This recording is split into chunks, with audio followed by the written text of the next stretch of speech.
At my routine pregnancy visit, the doctor went silent, his face draining of color, and asked, "Who handled your last exam?" I replied, "My husband, he's an obstetrician." Suddenly he froze and said, "We need verification immediately."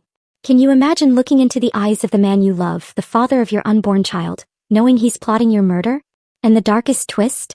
The key to a multi-billion-dollar fortune was literally inside me, unknowingly placed there by my own father. It was supposed to be a routine checkup, my first appointment with a new obstetrician, Dr. Albright. I'd gone behind my husband's back, a decision that felt heavy with guilt, but even heavier with an unexplained dread.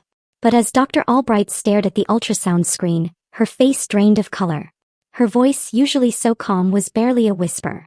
"Who was the doctor handling your previous checkups?" she asked, her eyes darting between the screen and me. "My husband," I told her, my voice catching. "Dr. Marcus Reed. He's an OB-GYN too." Dr. Albright didn't respond immediately. She just shook her head, a silent, horrified acknowledgement. "Evelyn," she said, her voice now urgent, "I need to run some tests on you. Immediately. This object I'm seeing, it shouldn't be there." I was in shock. This pregnancy already felt different. Not just because it was my first, but because of Marcus. He treated me like a rare, fragile piece of porcelain, afraid I might crack. As an OB-GYN, I initially thought his constant care was a blessing. No need to find another doctor. Marcus handled everything. My vitamins, meal schedules, even the AC temperature in our bedroom. In the beginning I felt cherished, adored.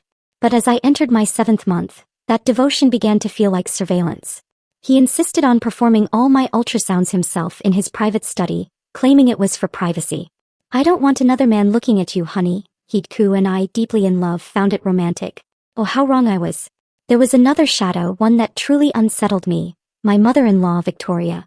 In public she was the picture of the perfect matriarch. But when we were alone, something shifted. She'd visit almost daily with a strange-smelling herbal tonic, insisting I drink it. "It's for the health of the baby," she'd say, her smile never quite reaching her eyes. What made me most uncomfortable was the way she touched my belly. It wasn't the gentle caress of a loving grandmother. It felt like an appraisal. "I wonder how much this grandson asset will be worth," Victoria murmured one afternoon, her eyes fixed on my stomach with a chilling focus. "He's our most valuable asset." Asset. Not a blessing, not a gift, but an asset. Like stocks or real estate. The unease grew into annoying fear. Marcus always dismissed it, saying my hormones were making me overly sensitive. But I knew I wasn't hallucinating. Something was deeply, terribly wrong. I needed confirmation, a neutral perspective. With trembling hands, I made an appointment at a clinic on the outskirts of the city. I used a fake name and paid in cash, seeking out Dr. Albright, a maternal fetal medicine specialist highly recommended on a mother's forum. I lied to Marcus, telling him I was going to a reunion with old college friends. The guilt ate at me, but the fear was far greater. Dr. Albright's clinic was a stark contrast to Marcus's somber study. It was bright, clean, and the staff were genuinely friendly. I relaxed just a little. Dr. Albright was a middle-aged woman, professional and serene. I explained I just wanted a second opinion for peace of mind, adding that I'd like a 4D ultrasound for the baby album. She smiled understandingly. "Well, let's take a look at that baby," she said kindly. I lay back. The cool gel was applied to my belly. A black and white image began to form on the large screen. The baby's heartbeat filled the room, strong and rhythmic.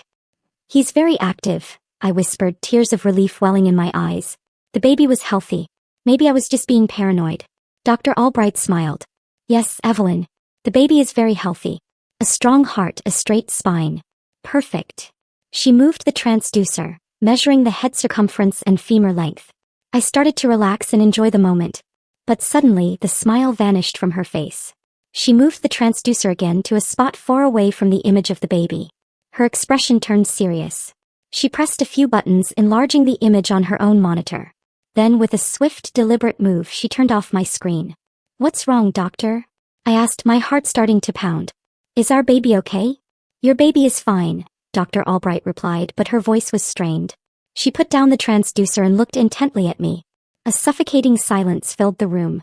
"Who was the doctor who examined you previously?" she asked, her voice low but firm.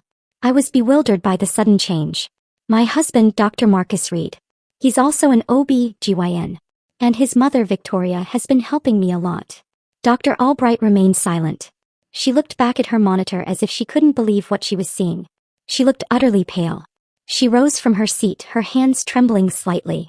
"Evelyn, she said, her voice now alarmed and urgent. I need to run some tests on you immediately. A full blood panel, and I'm scheduling an MRI for you as soon as possible. I started to panic. Why, doctor? What is it? Is it cancer? A tumor? She quickly shook her head. No, it's not that. I don't know exactly what it is. But this object I'm seeing shouldn't be there. It doesn't belong inside your uterus. What object, doctor? Please explain. I sat up despite the ultrasound gel still on my belly. A coldness more intense than any gel spread through me. Dr. Albright took a deep breath, trying to contain her alarm for my sake. She turned the monitor toward me. Your baby is healthy. Look here, she said, pointing to the image of the peacefully curled up fetus. But here, she moved the image, pointing to a spot near my uterine wall quite close to the baby. There was a small, dense and oddly shaped shadow. It was very precise in its form, almost like a tiny metallic capsule, in stark contrast to the biological tissues surrounding it. What is that? I whispered in horror. That's the problem, Dr. Albright said frankly. I don't know. It's definitely not part of your anatomy, nor is it any medical device I'm familiar with. It's not an IUD. It's not an implant. It's a foreign body, Evelyn.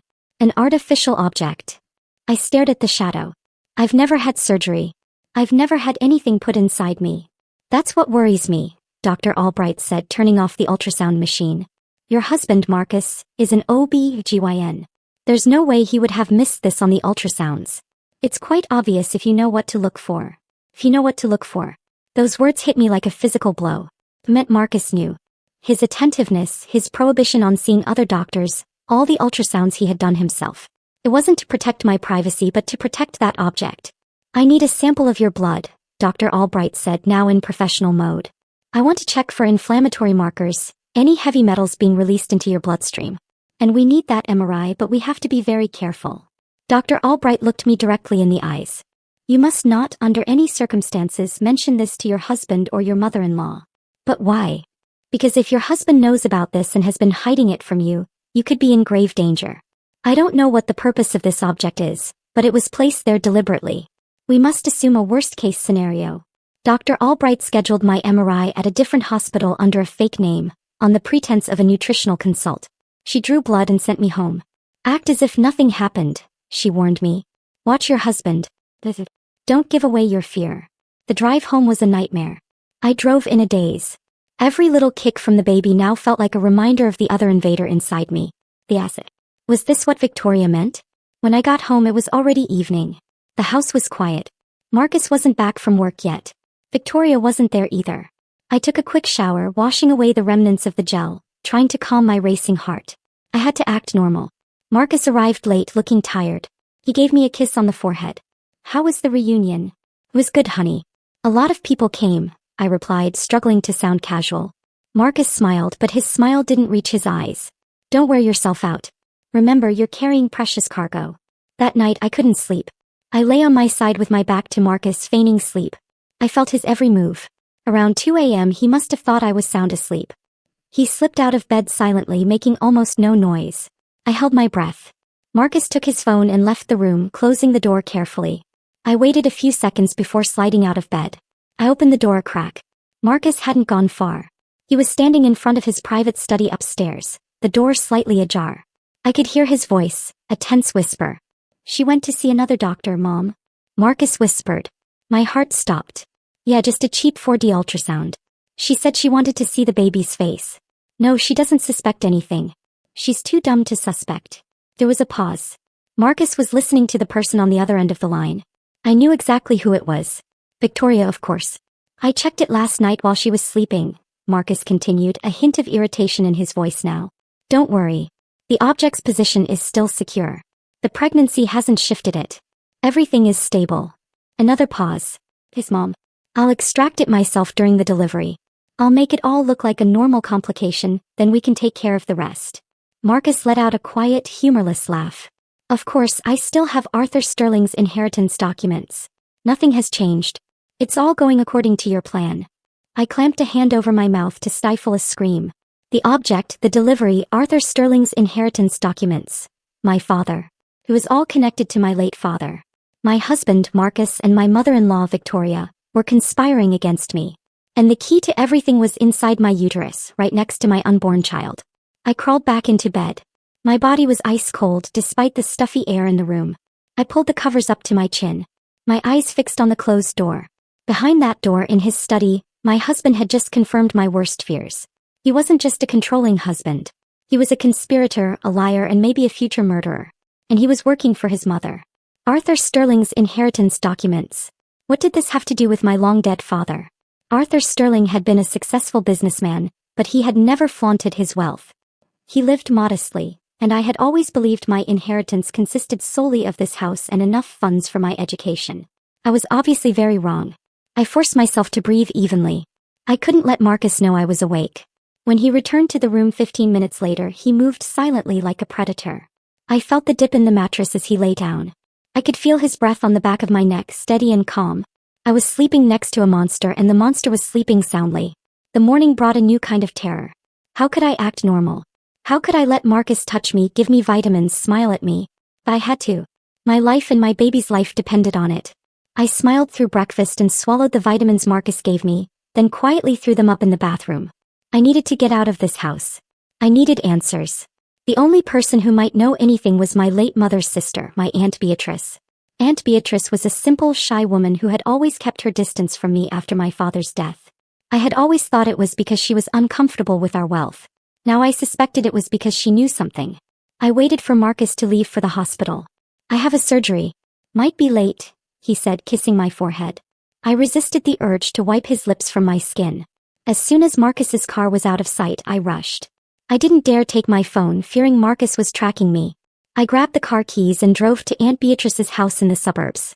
The house was small, with a well-tended garden that contrasted with my own large, cold home. Aunt Beatrice was shocked to see a pregnant me on her doorstep. "Evelyn, my goodness, what is it?" "Auntie, I need to talk to you. It's very important."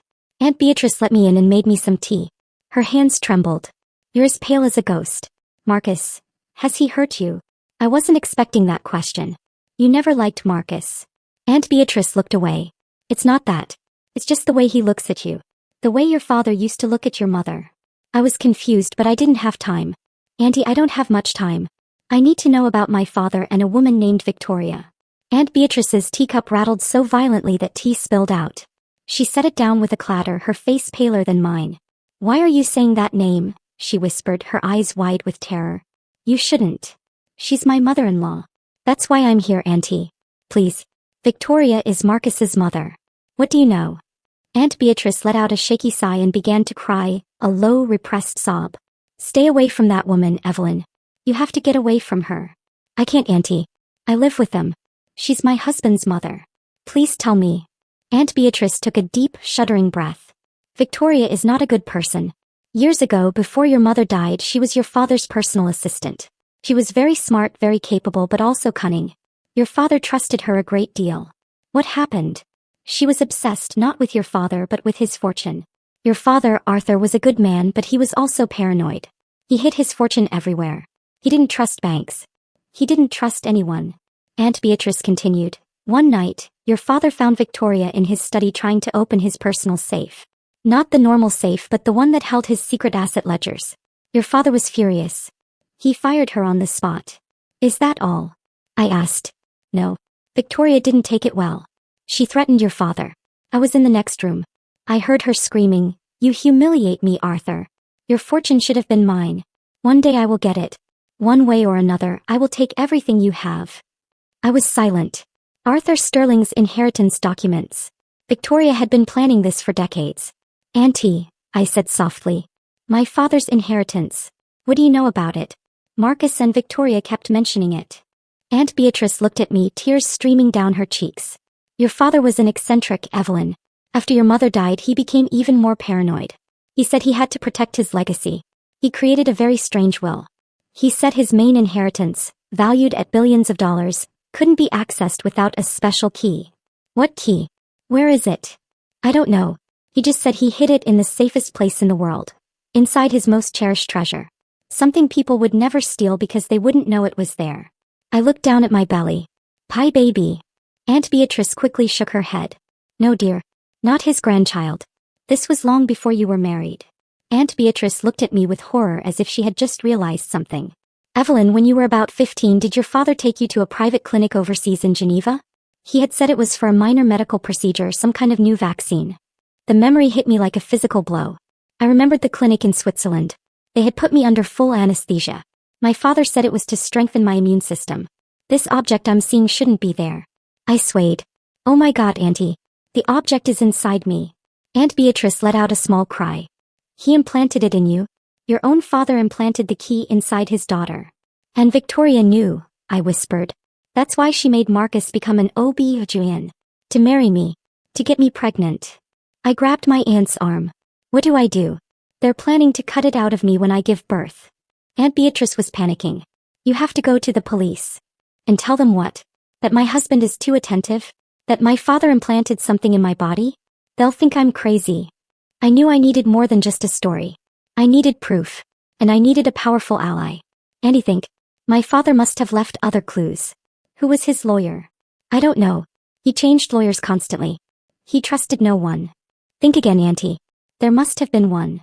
Aunt Beatrice closed her eyes tightly, trying to remember. Wait, there was one. He mentioned him only once. He wasn't a corporate lawyer. He was young, a rookie back then. Your father said he was the only honest man he'd ever met. The only one not blinded by money. His name was Adrian Wells. Yes, Adrian Wells.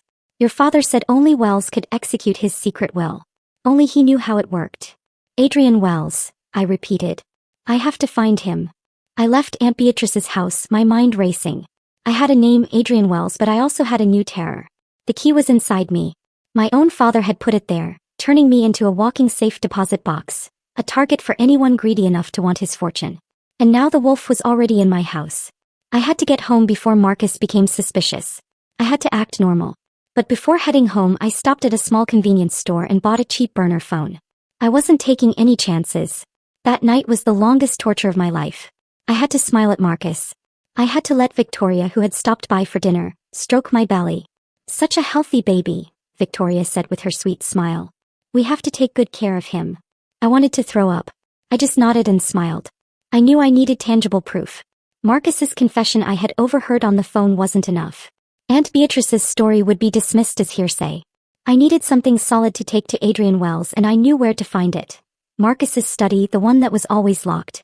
The opportunity came 2 days later. Marcus got an emergency call from the hospital. An urgent C-section. A patient in critical condition. He left in a hurry. Mom will come stay with you, he said before he left. I knew my window of opportunity was narrow. As soon as Marcus left, I ran to the study. The door, as always, was locked, but I had noticed Marcus didn't use a key. He used a keypad on the doorknob. I tried my birthday, fail. Marcus's birthday, fail. Our wedding anniversary, fail. I panicked. I heard a car in the distance. Victoria. I tried one last combination, something that disgusted me. My baby's due date. The door opened. The pang of betrayal was profound. He had used our baby as a key. The room was cold and orderly. Behind a gloomy landscape painting on the wall, I knew there was a safe. I pulled the painting aside. As expected, a digital safe. I tried the same code, the baby's due date. Beep. The safe swung open.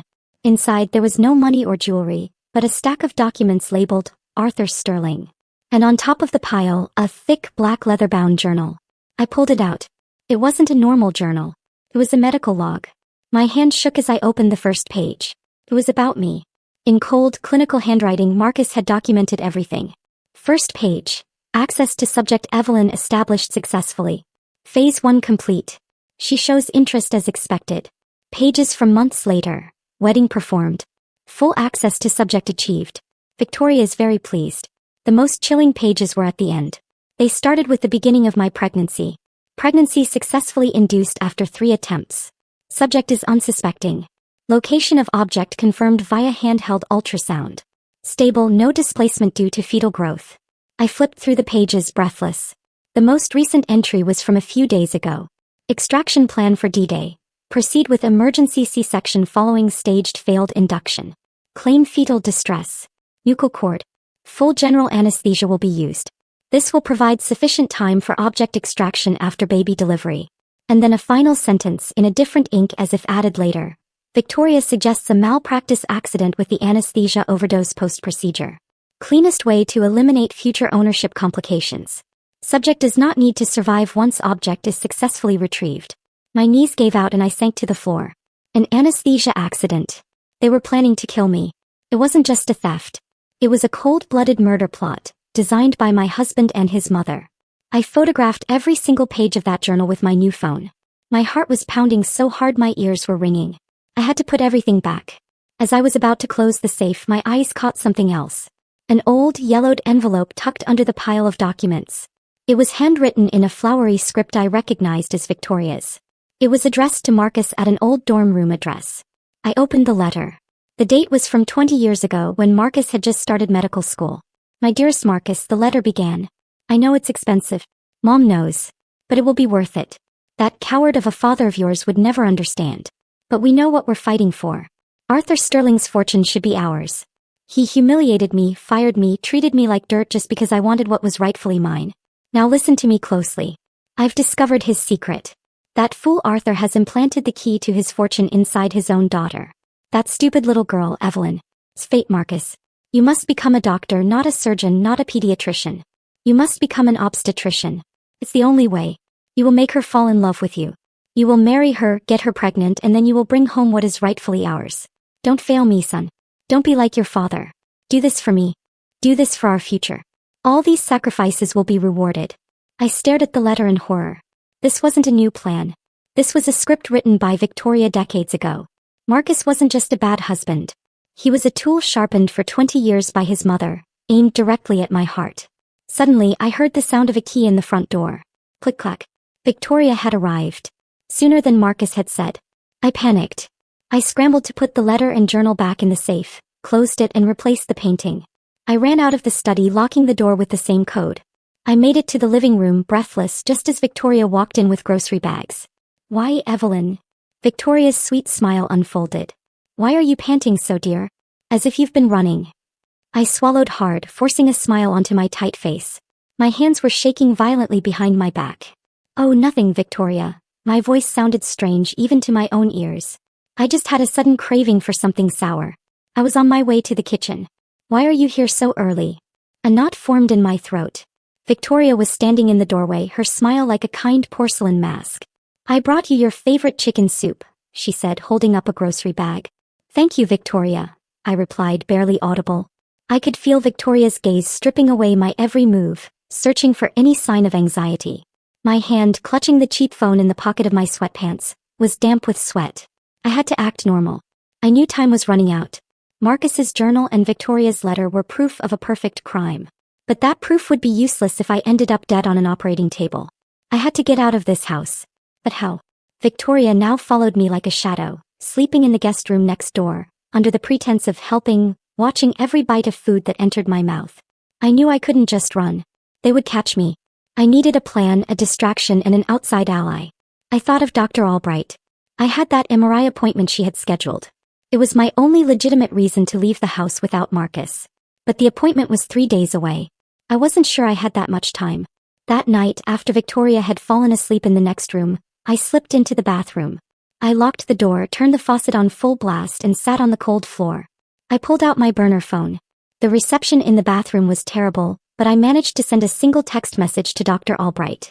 He knows. His mother too. They won't let me go. They plan to kill me during delivery. I need to get out now. The reply came 5 minutes later, which felt like an eternity. Stay calm, Evelyn. Do not panic. Move your MRI appointment up to tomorrow morning. Tell your husband it's a recommendation from your previous doctor for a pelvic check. Come to the address I'm sending you. Do not go back home. I will have a team ready. We have to make this look medically legitimate. A new address appeared. It wasn't the hospital where Dr. Albright worked. It was a discreet private clinic.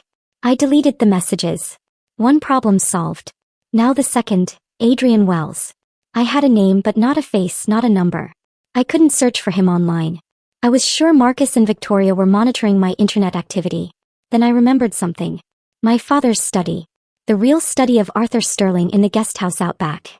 It was a place neither Marcus nor Victoria ever went. They probably thought the room was filled with junk and bad memories, but I knew my father kept everything. In the pre-dawn hours, long before either Marcus or Victoria was awake, I went to the guest house.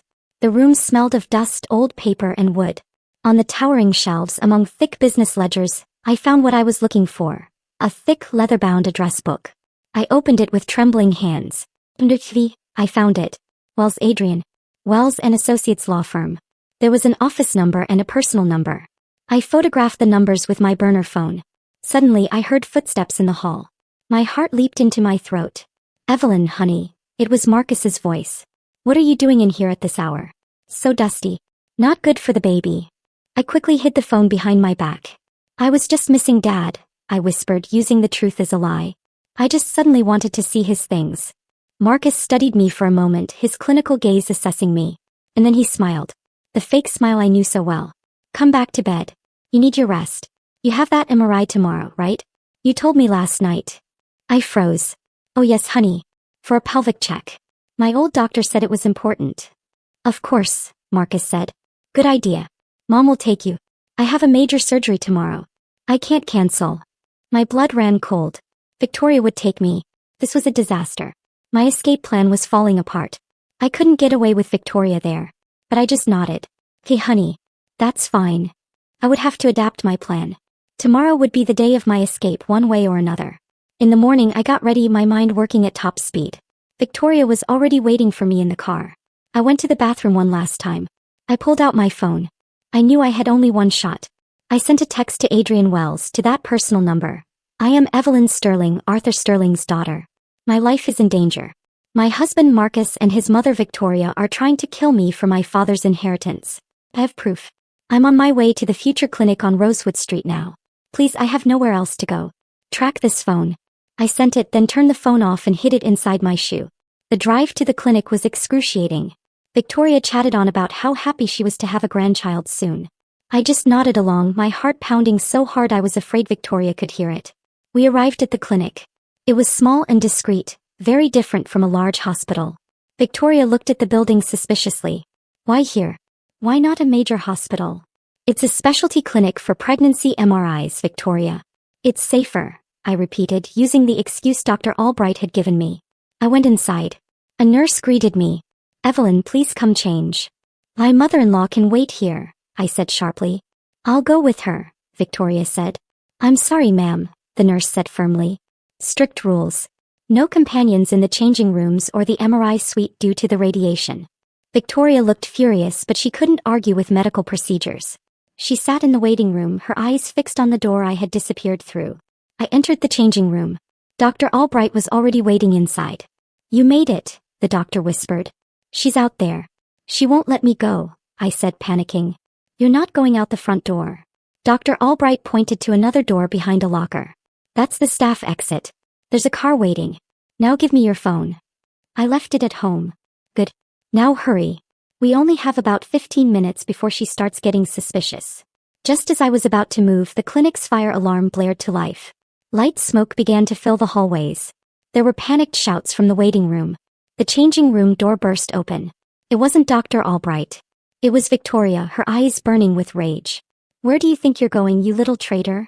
Victoria snarled. She must have pulled the alarm herself. Dr. Albright tried to intervene. Ma'am, what are you doing? This is a hospital. Victoria shoved Dr. Albright against a wall. Shut up. This is a family matter. She grabbed my arm. You think you're so clever? You'll never escape me. Marcus is waiting out back. We knew you'd try something. This was all a trap. Marcus didn't have surgery. They knew I would try to run. They had set me up. We're going to do that operation right now, Victoria said, dragging me down a back hallway. I fought back. Let go of me. Please. They're trying to kill me. I screamed at the top of my lungs. We reached the back exit. There was no ambulance waiting but a black van. Marcus was standing beside it. His face was cold and expressionless. He was holding something. A chloroform rag. I told you she wouldn't come quietly, Marcus said to his mother. The two of them grabbed me. I struggled, kicked and bit, but my strength was failing me. Marcus started to bring the cloth to my face. Stop right there.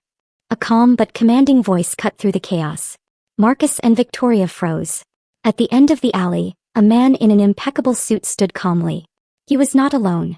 Behind him were two uniformed police officers. Who are you? Marcus shouted, still holding me. I'm Adrian Wells, the man said. I'm the attorney for the late Arthur Sterling and I represent my client, her. He pointed to me, who has just informed me that you two are attempting to kidnap her. Victoria laughed. Nonsense.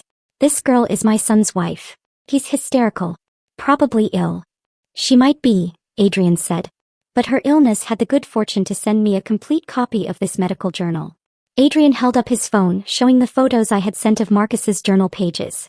And also a copy of the murder plot letter you wrote 20 years ago, Mrs. Reed.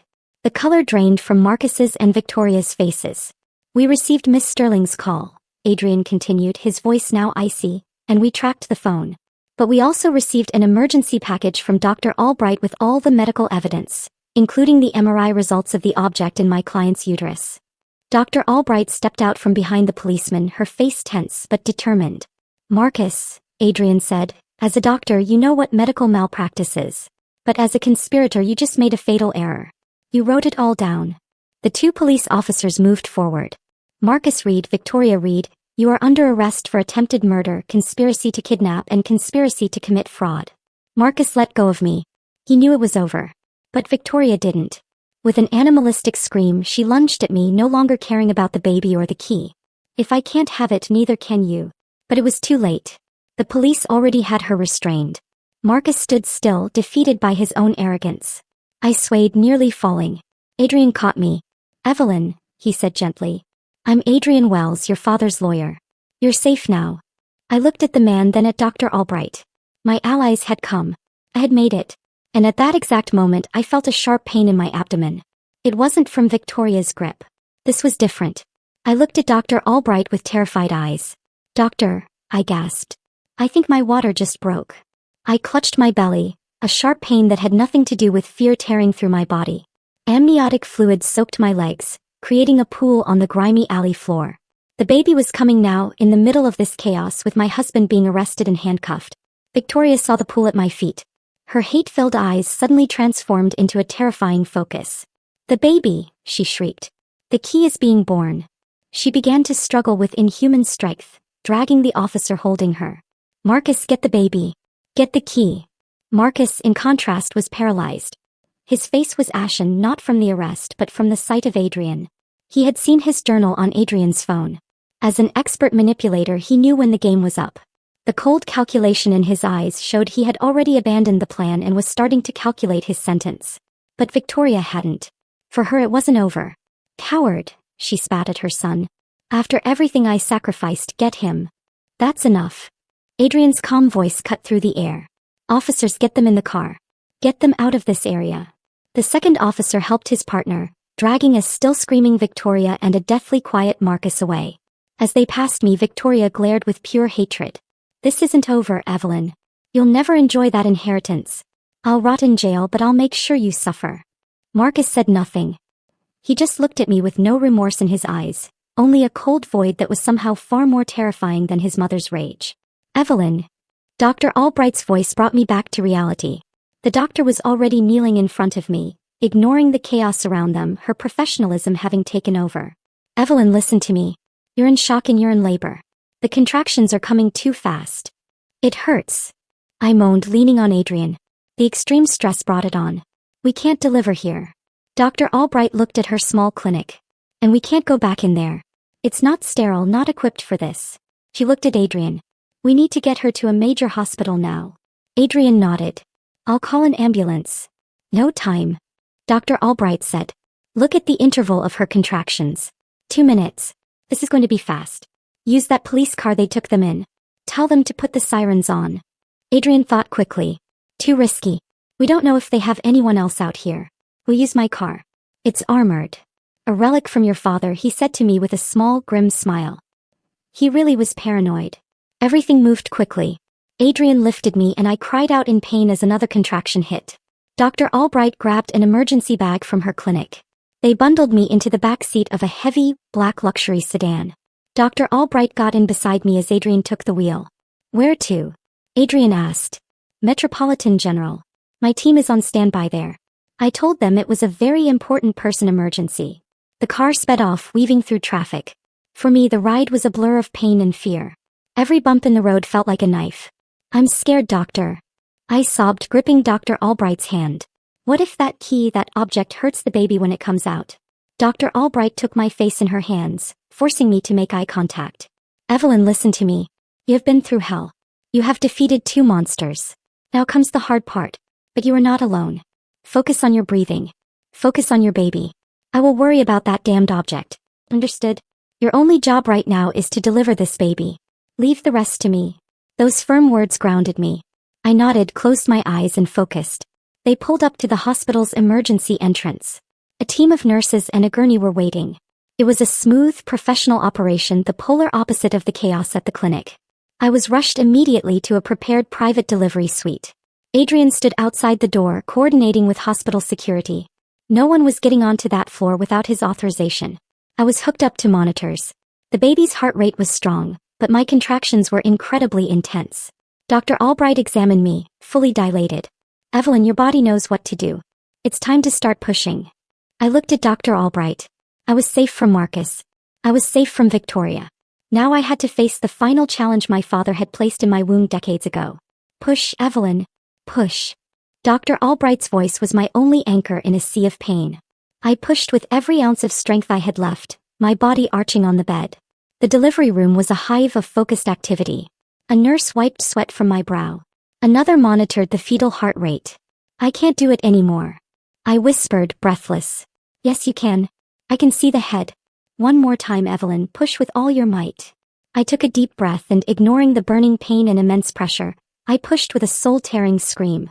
And suddenly all that pressure was gone, replaced by the sound of a loud, powerful cry full of life. He's here, a nurse exclaimed. I collapsed back, spent. Tears of relief streamed down my cheeks. I had done it.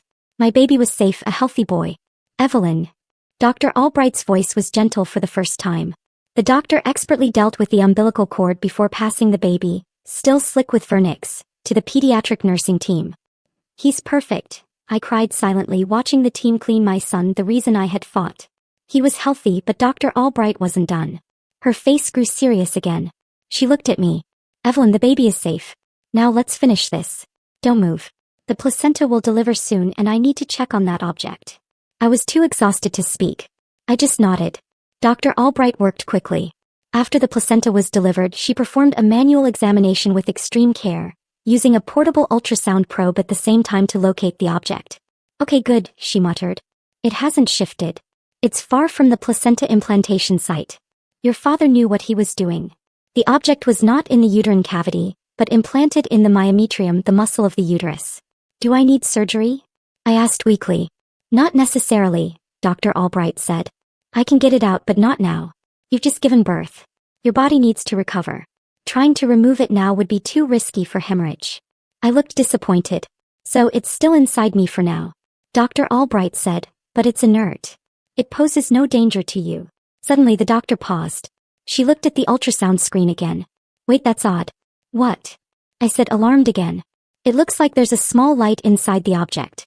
It's blinking very faintly. Dr. Albright zoomed in on the image. By God, the object is activating. Your baby's birth. Your baby's DNA must have triggered it. Just then the delivery room door opened. Adrian walked in, flanked by 2 hospital security guards. He looked urgent. Evelyn, doctor, I'm sorry to interrupt, but I just received a call from the Swiss Central Bank. Adrian looked both confused and tense. What? Arthur Sterling's will just executed automatically. His entire fortune, billions of dollars, has just been transferred into a new account in the name of Evelyn Sterling and her descendants. It happened exactly 3 minutes ago, sir. Adrian looked at his watch. Dr. Albright looked at Adrian, then at me, then at the ultrasound screen. Exactly when her baby was born. The birth was the key. A biometric key. I looked at my son, now cleaned and wrapped in a blanket, being brought over by a nurse. He wasn't just my baby. He was my liberator. The nurse placed the baby on my chest. I held him tight. Hello, little one, I whispered. Adrian came closer, a genuine smile on his face. Congratulations, Evelyn. You did it. You're a wealthy woman and you have a healthy son. But what about Marcus and Victoria? I asked. They're being taken care of. They won't see the light of day for a very, very long time. Adrian said, there's still one problem, Dr. Albright said, packing away her equipment. That key, that object is still inside Evelyn and it's active now. We don't know what other functions it has besides triggering the transfer. Adrian stared at the blinking capsule on the ultrasound screen. I think I do, he said quietly. Your father, Arthur Sterling, wasn't just paranoid. He was a vengeful genius. What do you mean? I asked. Adrian looked at me seriously. Evelyn, I don't think that object just opened an account. I think it's been recording. Recording what? Everything, Adrian said. For years. Every conversation, every threat, every whisper. Arthur Sterling didn't just give you an inheritance. He gave you a weapon. And we just turned it on. The procedure to remove the object took place 2 days after I gave birth. It wasn't major surgery, but it required immense precision. Dr. Albright enlisted the help of a thoracic surgeon accustomed to dealing with foreign bodies to perform the procedure while I was under light sedation. Adrian waited outside with a court order authorizing him to take possession of the object as evidence. The procedure was a success. When Dr. Albright emerged from the operating room, she was holding a small sterile vial. Inside was a metallic capsule the size of a grain of rice, but slightly thicker. It was a dull color, but on its surface, a tiny blue LED light blinked, indicating it was still active. Here it is, Dr. Albright said, handing it to Adrian. The relic of Arthur Sterling. That crazy genius. Evelyn is fine. She's in recovery now. This is your department. Adrian took it with a mixture of dread and awe. He immediately took it to the best digital forensics team in the country. What they found surpassed his wildest imaginings. The object was a biometrically powered audio recording device, designed to be permanently active, drawing power from body heat and micro-nerve impulses. And as Adrian had suspected, it had been recording for 15 years, since the day it was implanted in my 15-year-old body. The audio data they extracted was terabytes large. Most of it was the trivial sounds of my daily life, teachers lecturing, chats with friends, the sound of movies. But Adrian and his team focused on the recordings from the day I met Marcus, and there they struck gold. The trial of Marcus and Victoria was front-page news. At first, their lawyers, hired with the remnants of the money Marcus's family had paid out, were arrogant. They argued that I was an emotionally unstable wife, suffering from postpartum paranoia. They claimed Marcus's medical journal was just a record of fantasies or a misinterpreted research draft. They said Victoria's letter was the emotional outburst of a misunderstood mother from decades ago with no relevance to any crime. They painted Marcus as a devoted doctor and Victoria as a doting grandmother. I sat in the courtroom, my infant son Leo in my arms. I was calm. Beside me sat Dr. Albright and my Aunt Beatrice. Adrian stood with the prosecutor. Your Honor, Marcus's lawyer said, the prosecution has not presented a single piece of tangible evidence that my client ever intended to harm his wife. Only conjecture and illegally obtained private writings. The prosecutor smiled slightly. Your Honor, we would like to present one final piece of evidence, Exhibit A. Adrian stepped forward and handed the court clerk a drive with the data. This evidence, the prosecutor said, was recovered from the victim's own uterus. A murmur went through the courtroom. Marcus's lawyer jumped to his feet. Objection. This is an absurd theatrical tactic. Objection overruled, the judge said. I've reviewed this forensic report. Proceed. The first audio recording was played. It was my and Marcus's voices happily discussing the rug for the nursery 3 months prior. It sounded as clear as if they were in the room. Marcus's lawyer swallowed. The clarity of the recording was eerie. And now, the prosecutor said, we will play a recording from October 14th at 2 a.m., recorded in the study of the defendant's home. Marcus's voice whispered but clear, she went to see another doctor, Mom. Yeah, just a cheap 4D ultrasound. She's too dumb to suspect. The object's position is still secure. This, Mom. I'll extract it myself during the delivery. I still have Arthur Sterling's inheritance documents. It's all going according to your plan, Jacob. Marcus, in the defendant's box, stared at the floor, his face ashen. Beside him, Victoria began to tremble, not with fear but with rage. And now, the prosecutor said, a conversation between the two defendants recorded in their living room 2 days later. Victoria's voice, cold and calculating, you need to be firm, Marcus. This pregnancy is making you soft. Don't forget the goal. Marcus's voice, I'm not getting soft, Mom. I'm just being careful. Victoria's voice, caution doesn't get you billions. The anesthesia accident plan is the best, cleanest way to eliminate future ownership complications. She doesn't need to live long after we have the key. A collective gasp went through the room. A juror covered her mouth. Victoria stared at me, her eyes on fire. And one more, the prosecutor boomed, his voice echoing. A recording from 20 years ago, recorded when the defendant Marcus, as a college friend, visited Miss Sterling's home while the defendant Victoria, posing as a catering consultant at the time, spoke with him at the door. A younger Victoria's voice hissing, look at that girl, Marcus. Evelyn. Her father has implanted the key inside her. I know it. You must become an obstetrician. You will make her fall in love with you. You will bring home what is rightfully ours. Don't fail me. It was the smoking gun. Decades of conspiracy, murder plots, malicious intent. All recorded thanks to the paranoid genius of Arthur Sterling. Marcus's lawyer sat down with nothing left to say. There was nothing to say. The judge read the verdict. Guilty on all counts. Attempted murder, conspiracy to commit fraud, medical forgery, and kidnapping. As the judge sentenced them to life in prison without the possibility of parole, Victoria exploded. You think you've won? She screamed at me, struggling against the guards. You just got lucky, you stupid girl. You're just like your father. We'll get out. We'll get out, Marcus. Marcus, in contrast, didn't move. He just looked at me. His eyes filled with a hollow horror, the look of a trapped sociopath. His only regret was that he had failed. I met his gaze without fear. I hugged Leo tighter. I had faced my monsters and I had won. Legal justice was served. Now it was time for emotional justice. A year passed. My life was transformed. I moved out of the house filled with bad memories. I now lived in a bright estate by a lake, all glass and sunlight. The walls were adorned with photos of my son Leo, who had grown into a healthy, happy toddler. Aunt Beatrice lived with us. Her face no longer etched with fear, but with genuine happiness as she helped care for Leo. Arthur Sterling's fortune didn't just sit in a bank. I, with Adrian's full guidance, turned my tragedy into a purpose. We established the Evelyn Sterling Foundation. It was no ordinary charity. The foundation had two main branches. The first, run by Dr. Albright herself, was the medical wing. It provided free legal and medical services to women trapped in situations of medical negligence or abuse, especially by their spouses or family members. Dr. Albright's clinic was now a state-of-the-art facility that trained other doctors to recognize the subtle signs of covert abuse. The second branch, managed by Adrian, was the legal wing. It managed my entire estate and aggressively funded litigation against predators like Marcus and Victoria. They were the nightmare of con artists disguised as love. I myself was the face of the foundation. No longer a timid victim, I was a strong philanthropist.